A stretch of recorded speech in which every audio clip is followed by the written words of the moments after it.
Tuesday, October 16th, and I'm a creature from the vlog. Creatures from the vlog have so much stuff from Comic-Con.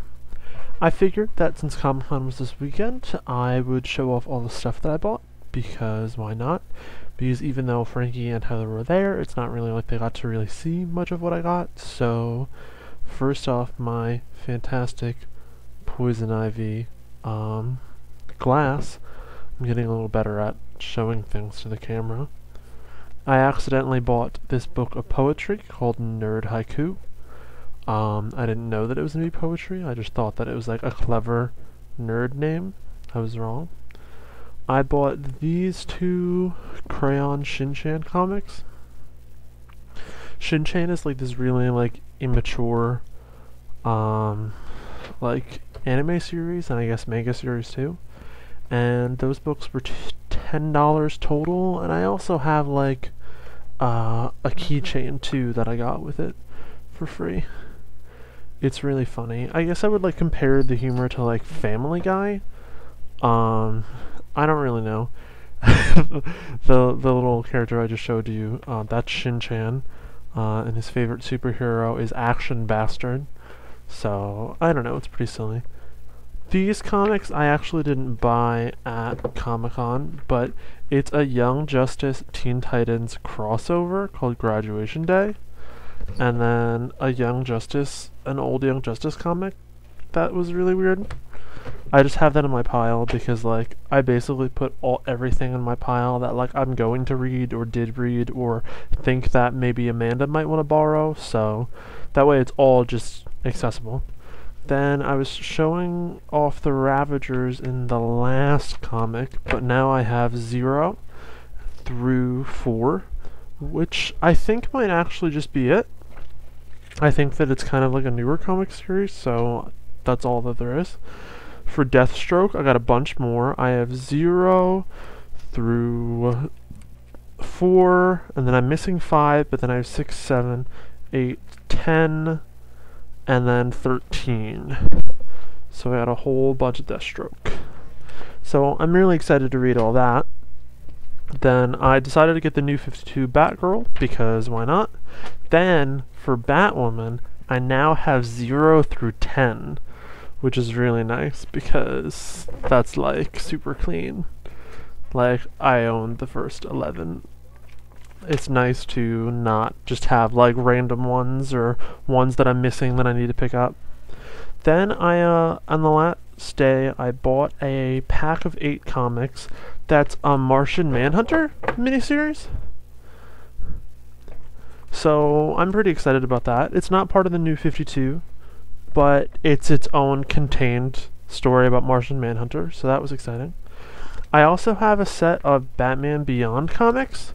I have the first 3 of Batman Beyond Unlimited, and then I have number 6 of Cataclysm Batman Beyond. So that's cool. That's cool. I also got a pack of 5 that's like another mini-series about Robin, and it's an older comic. So I have, it's like once again a contained story.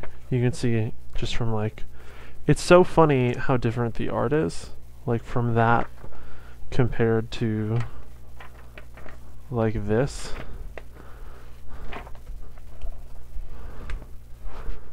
Like you can even just see that the colors are like more vivid in the newer comics. It's interesting. Then I'm not sure how this works. I got this free comic book, I think I showed it the other day, and I think this is Justice League. So then I bought Justice League 2, and it's Superman beating the shit out of Batman. So I don't know if that's right. I don't know if I also need to buy Justice League 1. I'm unsure. Then I have Dragon Age, Those Who Speak 1 and 2. And then I was showing Frankie and Heather this the other day, this like weird ass Dragon Age comic that I don't understand. And then a Mass Effect comic with Tali. I have X-Men Extreme 1 through 4 now. So I found the first one that I was missing, and then I got 2 more.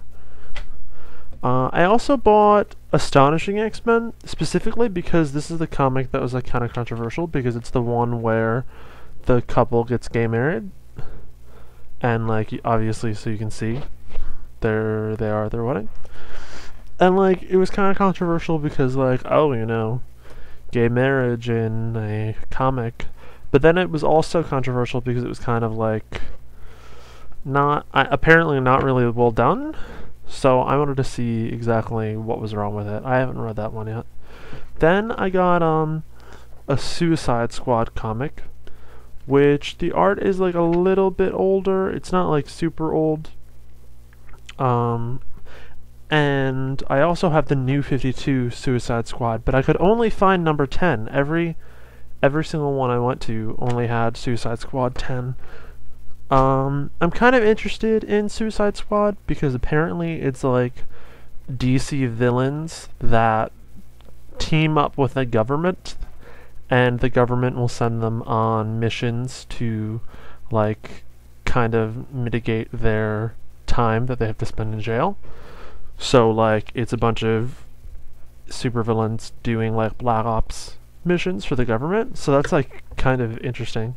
And apparently Poison Ivy has something to do with them. I don't know. It doesn't look like she's in either of the things that I have. Then I was super happy about the Amazing Spider-Man with Barack Obama on the cover.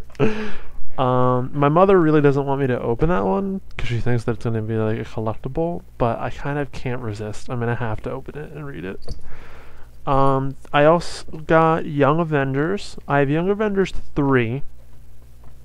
And then I have Young Avengers Family Matters, and like this is an omnibus, and this one is comics 7 through 12, and this is the third. So I'm missing a lot of the beginning of that, but I mean it's like really easy to catch on with what's going on. Here's a tiny comic I got called Kool-Aid Gets Fired. Then I have 3 Deadpools. And Deadpool Max, I read all 3 of them, and I kind of wasn't crazy about any of them. Deadpool Max just kind of seemed like one of those comics that are like trying to be controversial and like edgy, but just ends up being really stupid.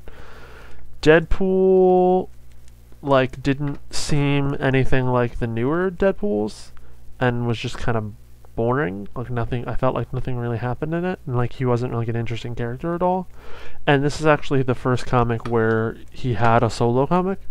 And then I have Deadpool Team Up, where he teams up with Hercules, and that was like a little bit better than the other 2, but even still I was kind of like, this is dumb. And then the last comic I got was Shirt Lifter. It's about a gay couple that they move to Tokyo when one of them gets a job, and the other one moves with him. His like partner moves to Tokyo with him, but then can't really find a job, and like when he does, it's like teaching English and swimming, and he's like not crazy about it. And it was like interesting, and there was only like a few porny moments, but it's really funny because on this first page, it has a list of, I don't know if you can see, like, Japanese phrases, and, like, it says at the top, like, oh, it's, like, not important to the story, but, you know, it'll help you a little bit. And so the first few were, like, so normal. It's, like, cell phone, a bottle of beer, what beer do you want, I'm sorry. And then that feels good, and I'm coming are the last 2. So that's when I kind of knew. I was like, oh, there's gonna be porn in this. I'm a little bit disappointed because the Shirt Lifters 2 and above don't have anything to do with the story. In fact, 3 and 4 are like a connected story, but like this is just it. And I don't know, I felt like it did a really good job of feeling of being ostracized in a country you don't really want to be in, and like not really culturally fitting in. Not sure. But I'm already running late, so I'm gonna shut up now. Bye.